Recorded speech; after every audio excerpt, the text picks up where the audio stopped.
right, welcome everyone. We're going to get started here tonight. I know there's still some more coming in, but at the end of our session tonight, when you leave, there will be somebody at the back doors there to, if you're able to contribute to help cover some of the costs.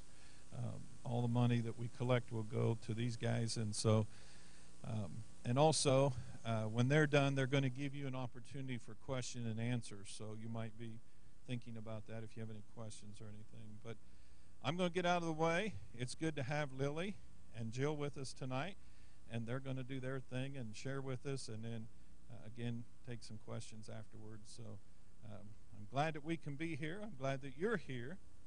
I'm going to turn it over to them. Let me have a word of prayer with you real quick. Lord, thank you today for all that you do for us and the blessings. As we've gathered here today and we begin to this part of our service, I pray that you give us wisdom. I pray that you give us guidance, that you'll be with both of these ladies as well, Lord, and just help this to be informative and help it to be life-changing for so many people, because I believe it's that serious. We ask, Lord, your blessings, your love, and your provisions. In Jesus' name, amen. All right.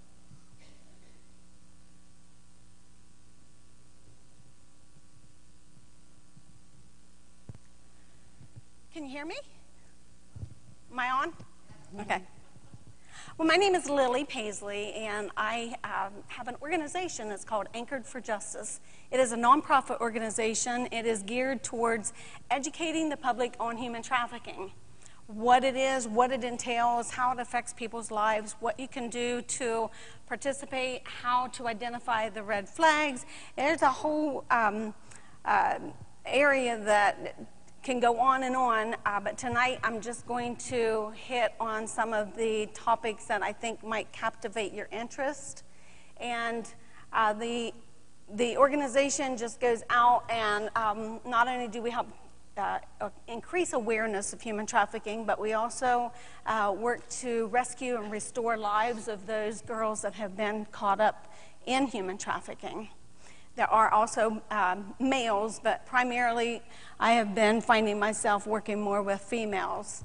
I am a private investigator also, so I started out looking for missing persons, and only to find several of them have been taken into human trafficking.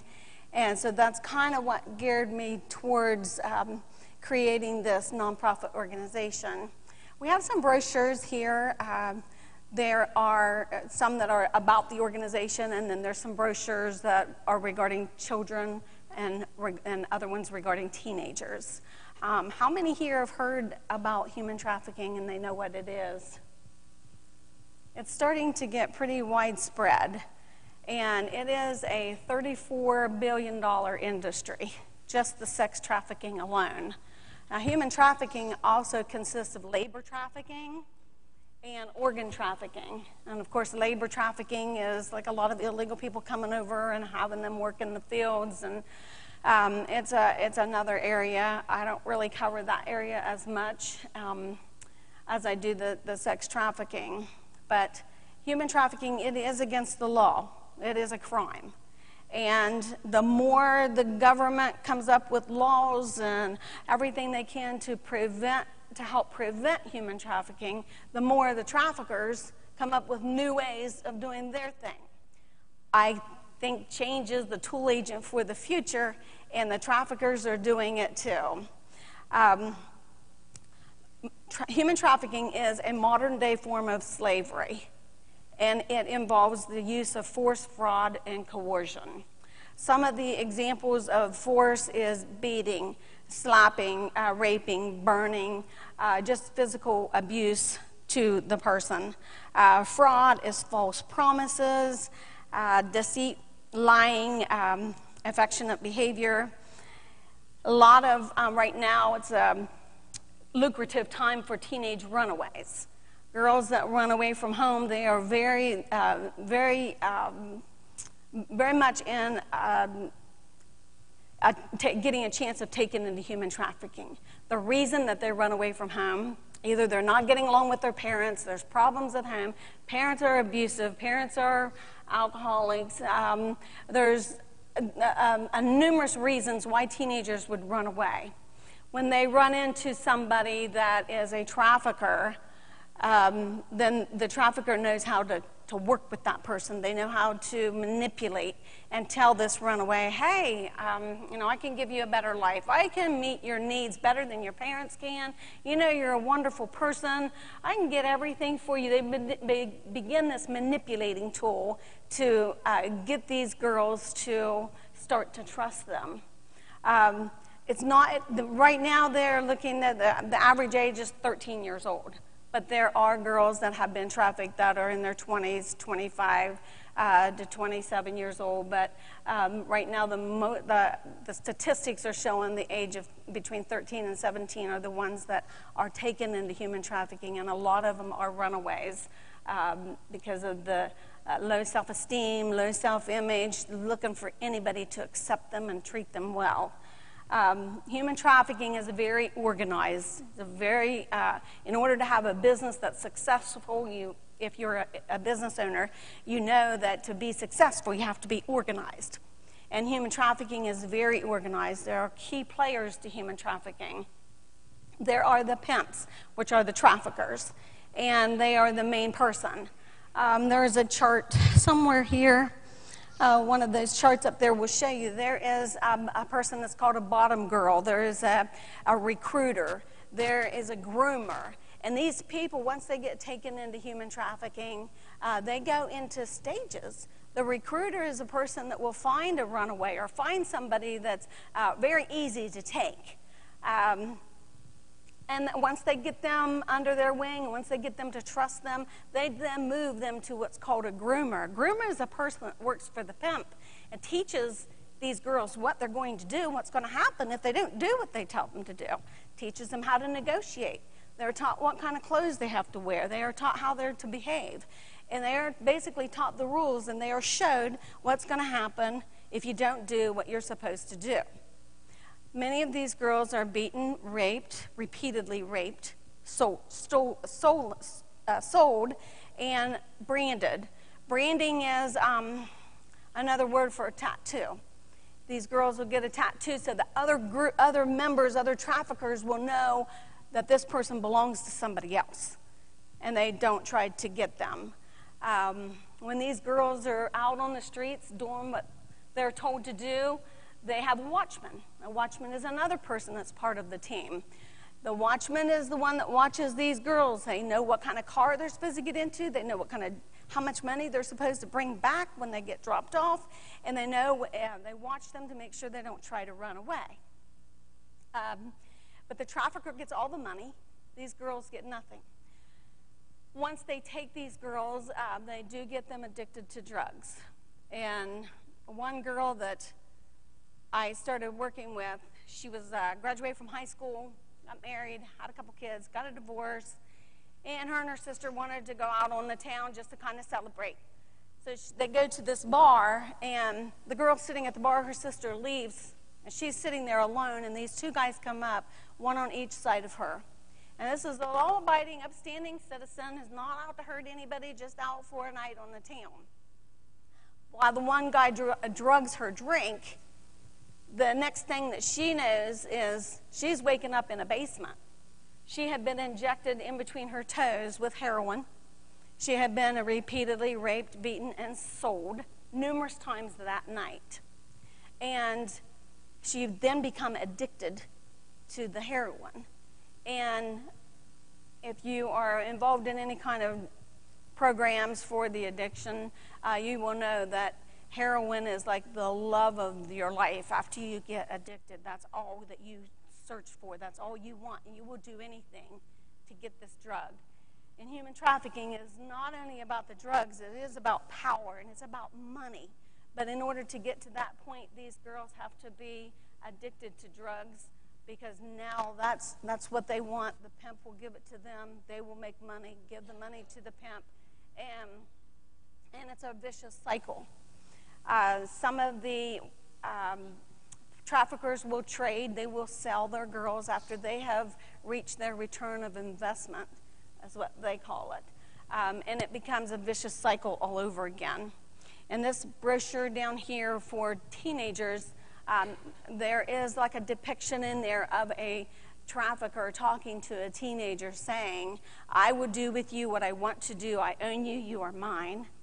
And you will do what I tell you to do. I will keep all of your money. I don't care if you get a disease. I don't care what you do, what happens to you. I want the money that you can make me. You can sell drugs. You can sell drug one time and it's done and over with. But these traffickers can sell girls repeatedly over and over and over. And that's how it became so much of an entity to make money without working. These traffickers don't have to go work. It's all based on supply, demand, and distribution. These traffickers will get a call. I want a girl. I want a girl that's never been on the streets. I want a girl that's pure, clean. Girls will get taken off of college campuses. They disappear. That's the demand. The trafficker will provide that for the John. I'm going to call him a John. That's where the supply and the demand and distribution comes into play. They will distribute these girls. Some of the things that these Johns want these girls to do is unspeakable, and these girls have to be on drugs and out of their mind to do some of the things that is demanded of them. And somebody needs to reach them. Somebody needs to get out there and help them. Human trafficking is something that's in your backyard. It's in your neighborhood. It's in your town. It's hidden in plain sight. It's everywhere. It's in every city and every state. Ohio right now is 4th in the United States for the most human trafficking.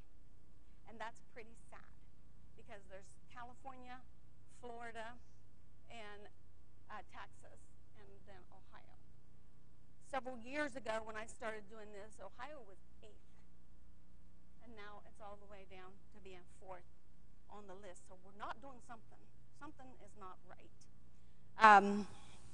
Back when I started doing this, a lot of the traffickers were drug dealers. They were gang members. They were just the drug dealers. And as time went on and people found out how much money is being made from this, now we've got judges that are traffickers. We've got attorneys that are traffickers. We've got law-abiding, upstanding citizens that you would never believe has girls and sells them. And I believe down there is some news articles. It's all over the news, all over the United States, of people that have been busted. People have been arrested. A judge had been sit on a bench for 20 years, and of those 20 years, for 10 years, he trafficked girls, and he was a judge. I work on some cases, and one case that over here is Megan Lancaster, the girl in the middle picture there. She's missing, and we have reason to believe that she's been trafficked by a judge and an attorney, not in this county. But that's just an example. People have seen how much money is made from this, and so it's expanded. Is it worse in other countries? It's worse in other countries. They do a lot more little children, like in China and Taiwan and places like that. But there are a lot of children in the United States that are being trafficked. We have a little over 600 children in Ohio that's missing right now. And are all of them in human trafficking? Probably not. Some non-custodial parents taking their kids, and there's a variety of reasons. But is human trafficking a part of it? Yeah, more than likely, but not all 600. But human trafficking is it is very organized. People don't want to get involved with it. People don't know what to do. If they did see someone, if they thought someone might be caught up in human trafficking, what do you do? What would you do? And how many people are going to remember the 800 number to call and to say, hey, I think maybe this person might be being trafficked.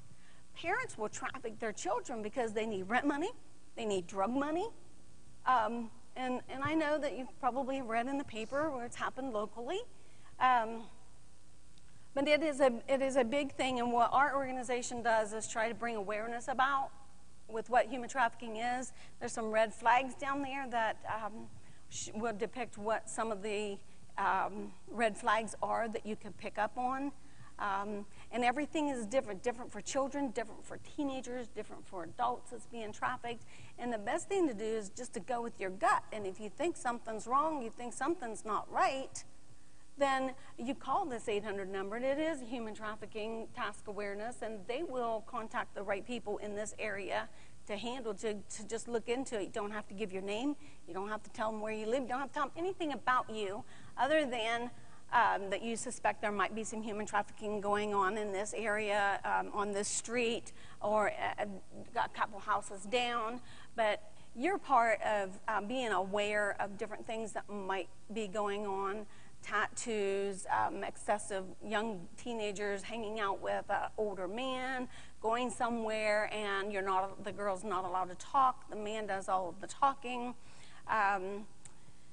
A lot of the nail salons, they have told me that girls will come in there to get their nails done because the pimps want these girls looking good.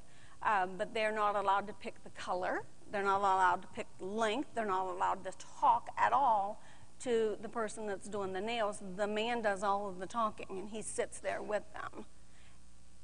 Example would be, this is going on. You've got this girl's name. You need to call the Human Trafficking Awareness number and let people know that you think maybe this might be going on. This is Jill, and she is here to tell you her story. At one point in time, I was at an event saying some different things that was going on in human trafficking, and somebody stands up and says, I know, I can concur with everything that she's saying. And she proceeded to give her story. So Jill's going to share her story with you here in a few minutes. But I just have just a few things here. A former judge arrested for trafficking, 3 pastors arrested for trafficking, coach, a mother, a Florida pastor, and a judge, and a movie star, actress, former police officers, detectives, police chiefs, and I'm not pinpointing anybody. I'm just saying these are what's in the newspaper.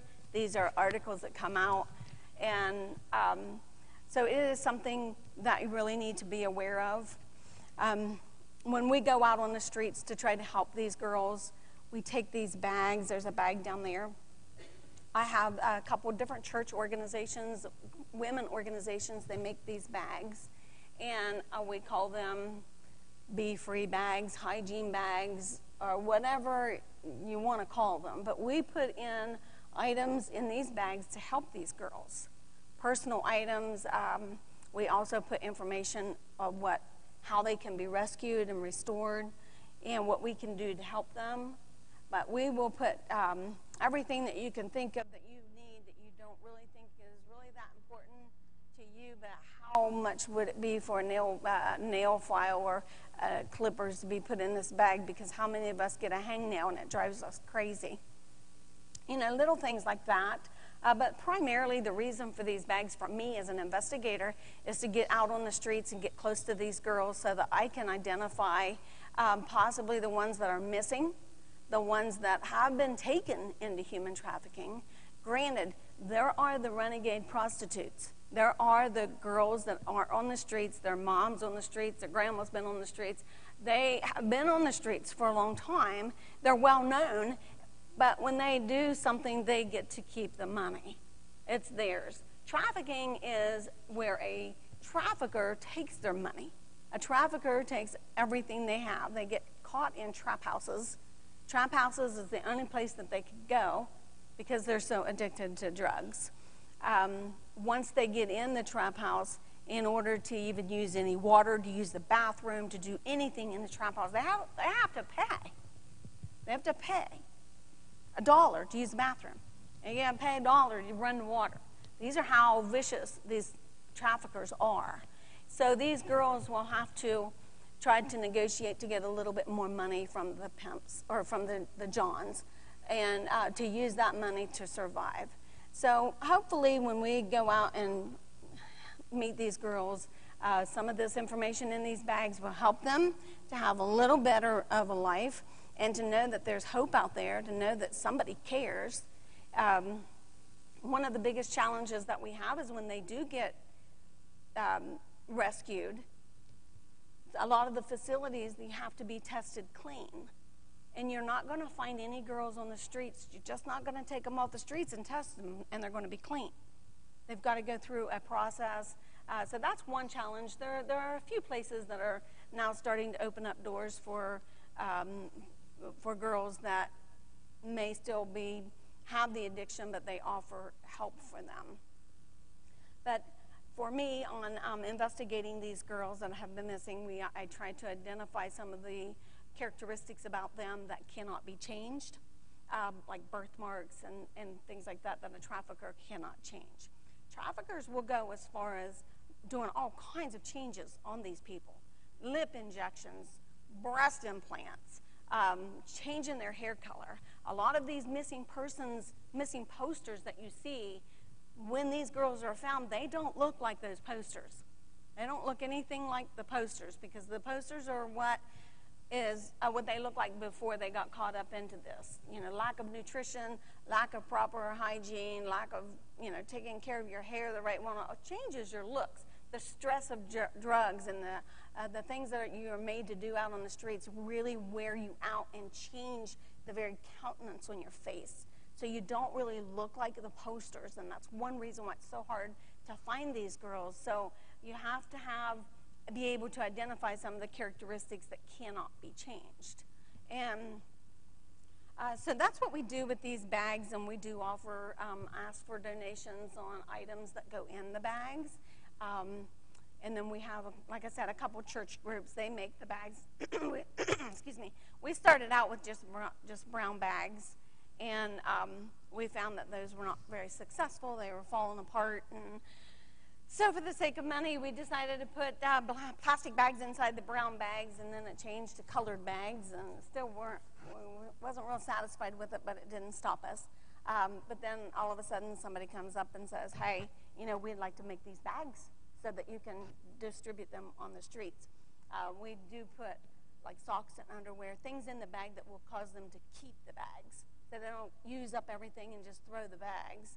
They will keep them. This is their everything.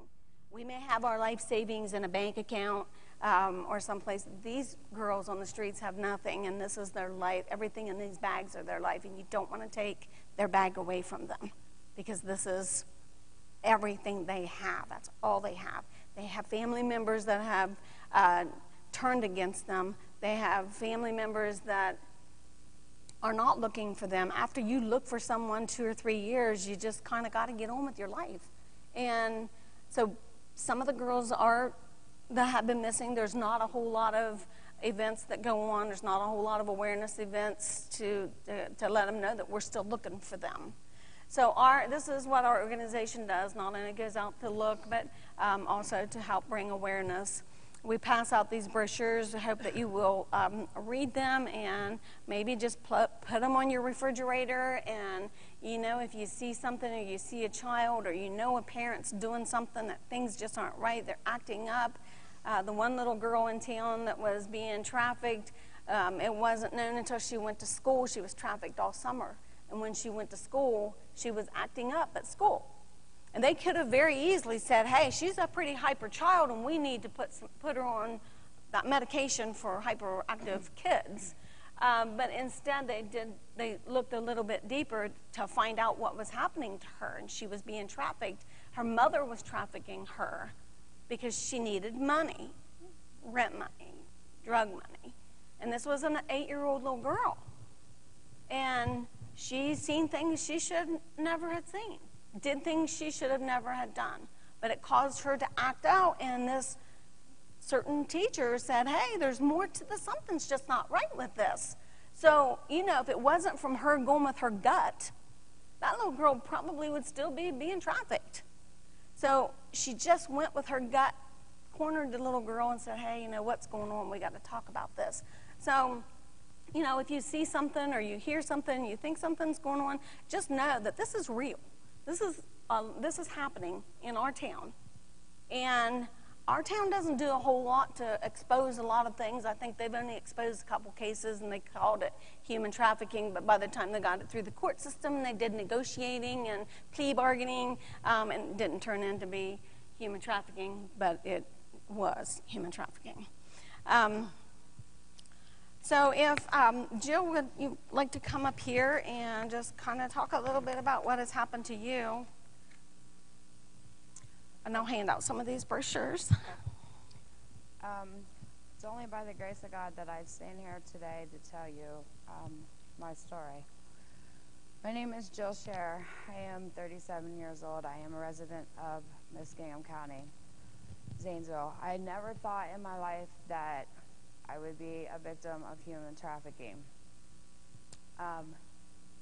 Never did I thought that I'd be manipulated into this. In my life, my human trafficker, I had a child by. And after that, she had got adopted out due to my drug addiction with the rest of my children. So, therefore, that was an easy way for these gentlemen, drug dealers, to get into my life because it was a bottom part of my lifetime of depression and wanting to give up on life. So these guys out here look for that into the women to get them into the life easier. Out here, it's like flashy life. Sometimes they dress up real nice while they're out there on the streets. Sometimes we just leave in the clothes that we have on, and we go into these trap houses, and we wait, and there may be clothes left over from some girl that did not come back. In my days of out here, I have not done it. I've been out of it since 5 years from now. In my days, I've had my jaw broke, my nose broke, cut by knife several times, forced to have rape, forced to clean houses half naked in front. Your human trafficker would tell you who to sleep with, how many people you're going to sleep with, and what you're going to do. And once they get into your manipulation of your mind, there's no say on how to get back out of it because you don't know any difference at this point. Because most of the times you're at this depressed part of your life, and then they just sneak in and just start welling and using you as that way. A lot of the buyers, as I would say, are important people in town. People don't know about it. A lot of them are just the average man cheating on his wife that needs more. The groomers would go and say to the girls when they come into the houses, you need to dress this way, talk this way, act this way, and walk this way. It makes a more bigger product to get them more money. If you talk, that's how they would advertise basically their product. They train you. If you go through and see that you think there's just a drug house, a trap house, but behind those doors there's a lot more going on than what you think. These girls feel hopeless. Nobody wants them. There's been many times I've been out on the street and says, the next one that gets me, please kill me before I return. Luckily enough that I got picked up on a warrant from the county jail and had to do a year in it, and that's what took me out to do, out of the life of it, and now today I stand here to help the other girls, to show that there's hope, it can happen, and somebody else has been through there. I do suffer sometimes from PTSD.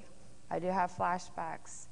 That sometimes it's hard to go down the old streets because of the memories and stuff and that pain that had happened. And it's a quick, easy, fast money. You know, it's hard out here to get jobs, especially if you're coming out of prison and was a drug addict or a seller. In the economy, you know, if you don't want to put effort into it, they're not going to get a job and stuff. So this is a lot easier, faster life. It's flashy. They see other girls out there like, wow, look at her. She don't have to really do nothing. Look what she's got. I mean, and there's times that these traffickers will treat you really nice. They will take you to the high dollar restaurants, and that's only if you make your quota. You know, you have to work and sell yourself to make your quota to do these nice things. It's like training a kid, you know. I know that I was out there, had to be out there every half an hour on the street. I could only come back in and I had to have my quota or enough drugs or whatever the demand was. If I did not come back with that quota, I was always known I was going to get beat. How severe? Just depended. So I started learning how to rob the guys. I started learning. I didn't shower. I didn't have none of these accessories. I mean, you was using a bucket in most of these trap houses. And yes, you had to pay. You even literally had to pay to stay there even more than 5 minutes at times. It was all about the money. It was all about who was running that house to have all the control of everyone. And it made you feel lesser and lesser as a woman. So in the meantime, I would start learning how to take care of myself without my trafficker knowing what I was doing. Because it's just basically kind of be in prison, but a lot worse than prison, you know, take baths, do this and that. So I would start like, okay, let's go to the motel. You buy the motel and, you know, wage it out a little bit because I had to add that in. There's my shower. There's my lay down in the bed to feel something different. And that's what I started to do. Some of them came your regulars. Now, your regulars all the time didn't have sex with you or something. Sometimes they would take you and get what you need. But most of the time when you came back with stuff like that, it got taken from you. Because that's not what they want. They want money. You know, that's not supplying them anything, even though it's helping you, keeping yourself clean to keep going on. So that's why these bags are so important for these girls out here. Sometimes we give them to them. Sometimes, you know, they do get taken away, but we hope with every one of them that it reaches something good with them. Also, you know, they don't get checked for STDs or nothing like that. They don't go to doctors. They don't go to nothing. There's a lot of girls out here that has, you know, abscesses and begging for another girl that can go to the hospital and get antibiotics and things like that. I mean, it's just a vicious cycle, and it's very, very vicious. Every time I get up here and I stand to talk about it, I come through the emotions of some parts of it, but I know that is, you guys, you're looking for awareness. You want to know information, and that's what Zanesville needs, more people to keep talking the word and keep spreading it and let the girls and people know that there's somebody that cares about him. Today, I stand here before you as a girl that never thought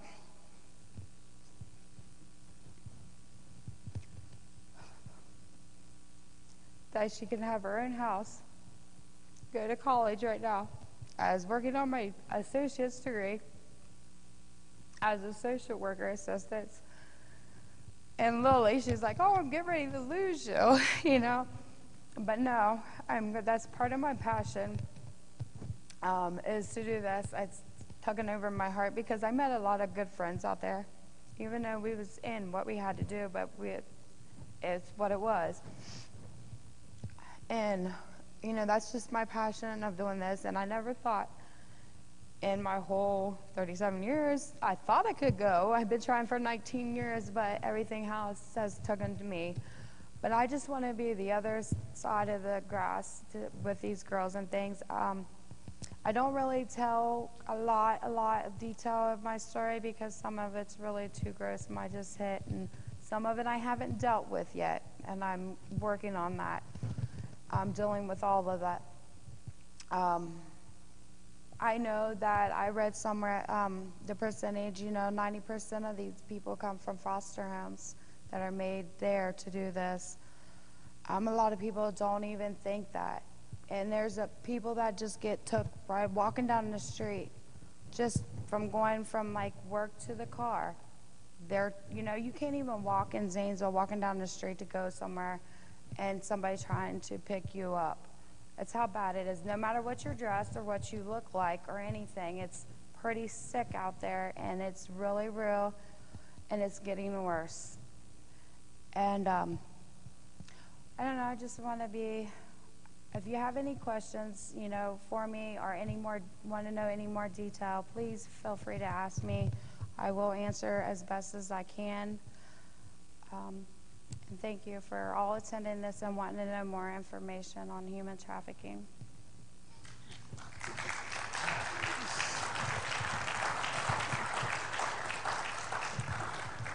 One of the cases that I'm working on, I did just find out that it was a girl that, she's from Columbus. She was addicted to drugs, and one of the stores that's owned by the foreigners, Palestinian, Afghanistans, I'm not really sure exactly what their nationalities are, but you guys know what I'm talking about. These little stores have all these foreigners that own them. Anyway, I did just get a tip that she was taken by one of those people that own those stores, and they had taken her to the Middle East because she had owed them money for drugs and she couldn't pay it back, so they taken her. So she's listed as a missing person.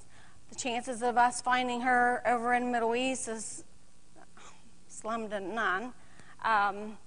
ISIS also buys girls and sells them, and you'll never find out who they are because they've got the black hood things, and you'll see them holding up a sign that will say $400 for this girl. They will auction them off.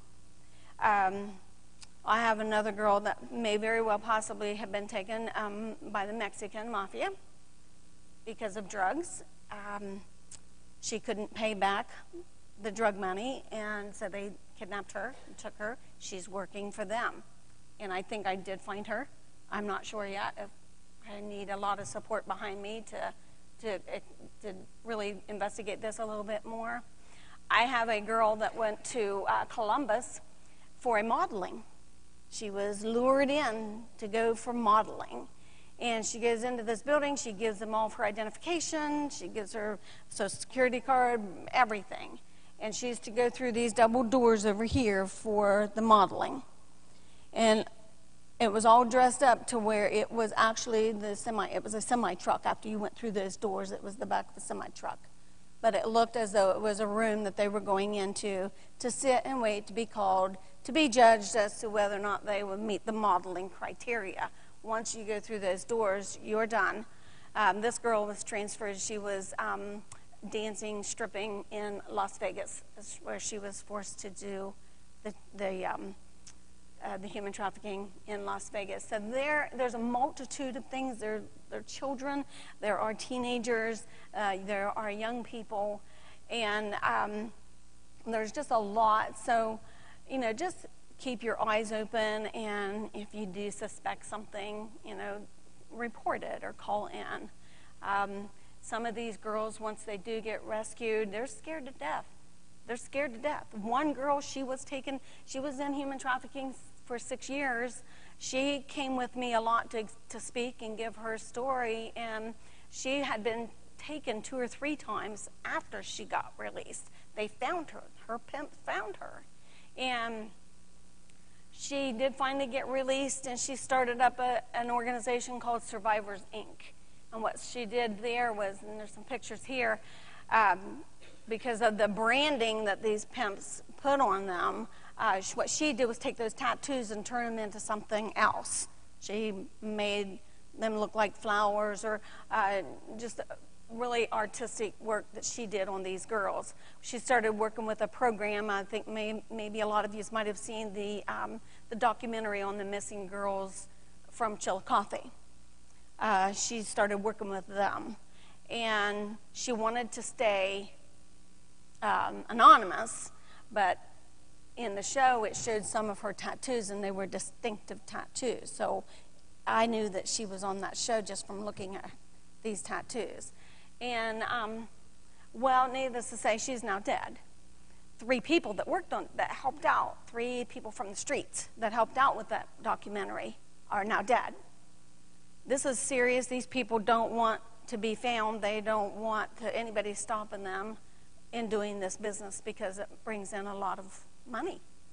I've seen men here in Zanesville that look like they're very well off, very nice vehicles. They look like law-abiding, upstanding citizens from a pretty high class.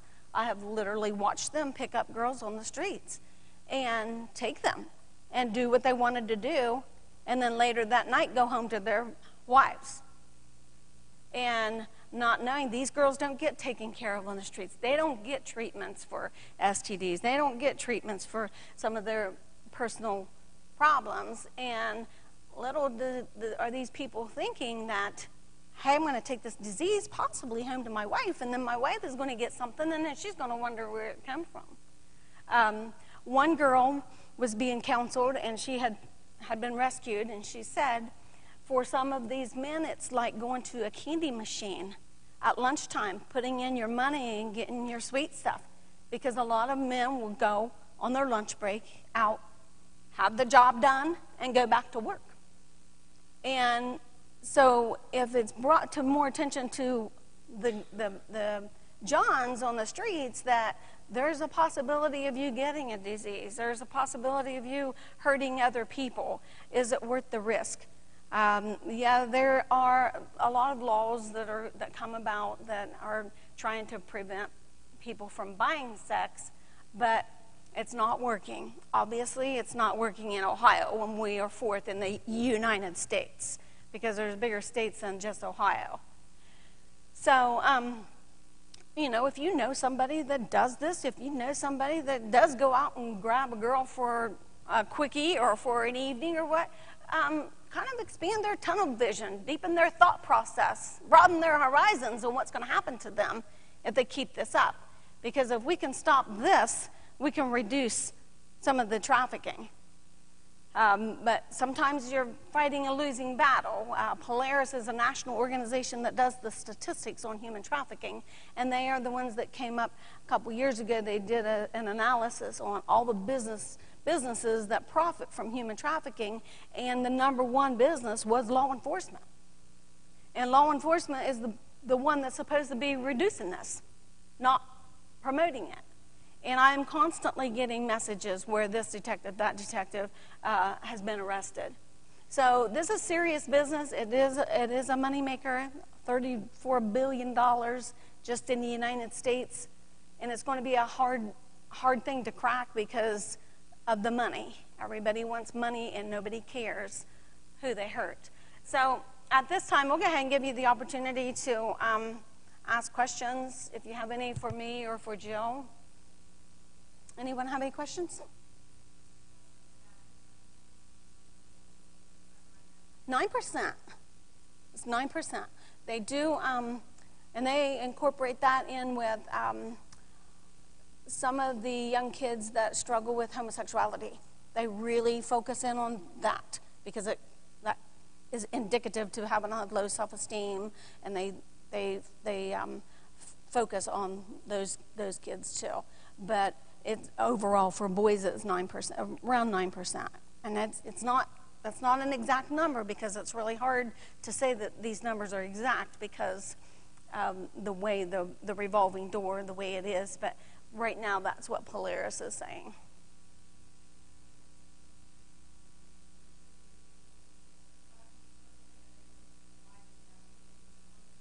We have, and once they get really, I've got one girl that, the girl that was in the bar with her sister. She was, they threw her out. They thought that she was dead, and she was rescued. And so we got her a lot of help, and she's living a good, productive life now with her children. She just had a new child.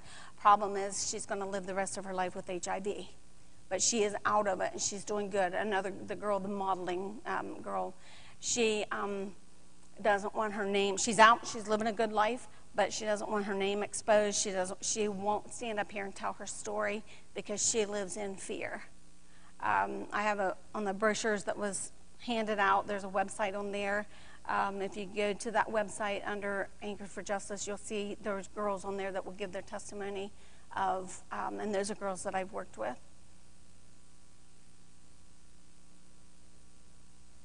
Okay, anybody else?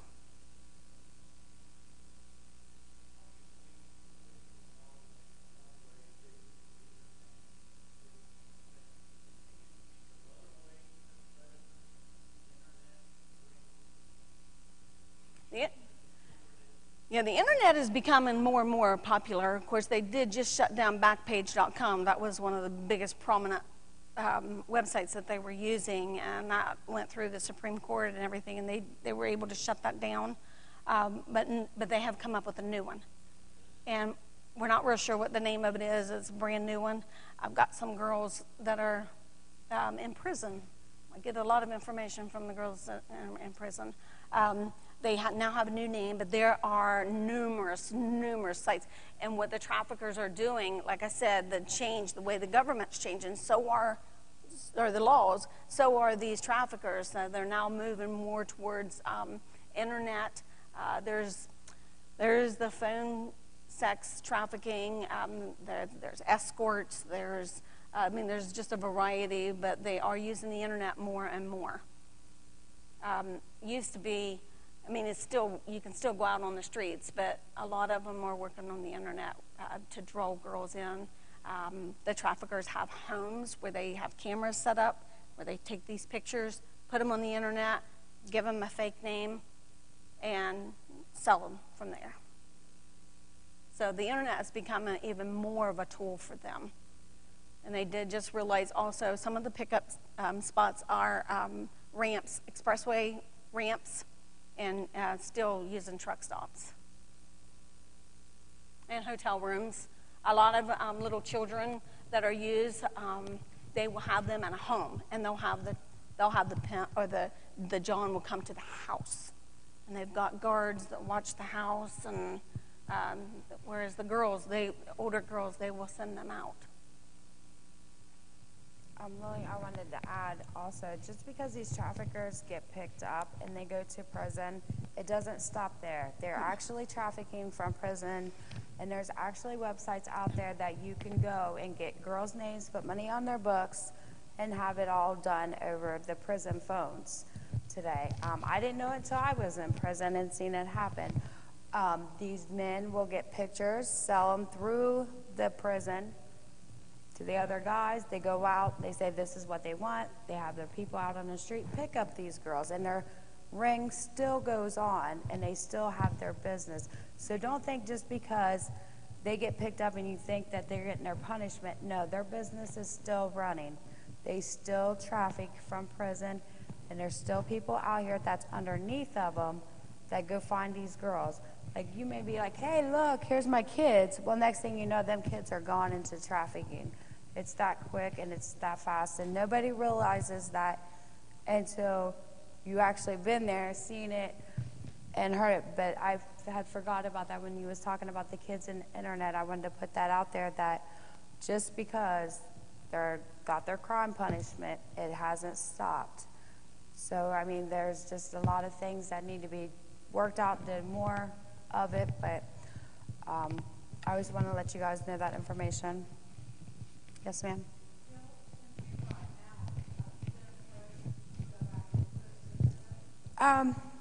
No, ma'am, because I don't surround myself around them people anymore. I was always the type of girl that would go out and if I could get something, or if I had a snack out there on the corner, I'd give it to the next. I made a lot of friends, and they knew that's who I was.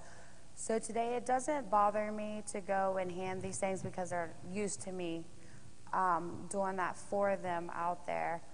I was basically more of the higher raked one because my personality and things like that. So I was basically like a groomer type one to everybody, or the one that just took care of the house, stayed right beside the trafficker. So, I have seen some of mine, but I had fear. I had moved out of the state, but I went solo then, as what we call them, just, by yourself prostitute. Down in the other states, it's way worse. They have motels that are in like U-shape and run by, foreigners. In these motels, there's like trafficker, the room for the girls, and the dope. Okay, they pull in, pick the girls up, go into the next room, right out. It's a circle. You don't even have to go off the property of the motels. It's a vicious circle. That's in other states that I was in Baton Rouge, Louisiana. I was part down there in that situation too. So it follows you, you know, the drug of the main drug and need of it. But today, as I don't have fear, that's why I can stand here and do this, because I come to believe in God and He will protect me up against this. And that's where my main strength comes from, that I stand here and can do this and tell everybody. I don't know who's sitting here and who don't know me and who does. And it doesn't bother me. Not no more, because I have God on my side, and without that I have nothing. And that's what I came to terms with. And I'll be faced one day with one of them, I'm sure, but it'll be okay.